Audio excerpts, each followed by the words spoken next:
Haunted apartment secrets revealed. I never believed in the supernatural, but ever since I moved into this dirt-cheap apartment, reality has been testing my skepticism. The first night, I brushed off the faint whispers as the wind's trickery. But as the nights wore on, the whispers grew clearer, urging me to leave before it's too late.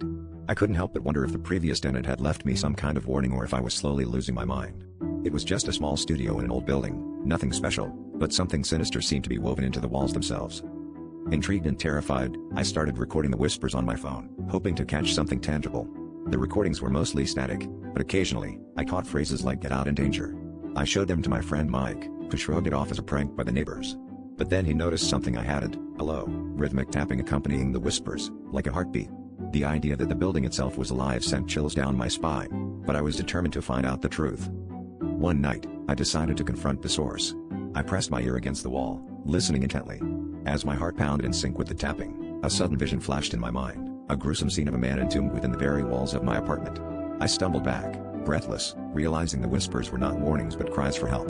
The entity in the walls was trying to communicate, and I was its only hope.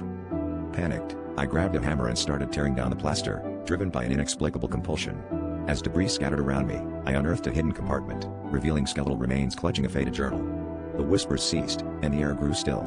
I knew I had freed a tormented soul, but the journal's final entry left me cold, trapped and forgotten. I had become part of these walls. Beware, for the building feeds on Luminous, seeking its next occupant.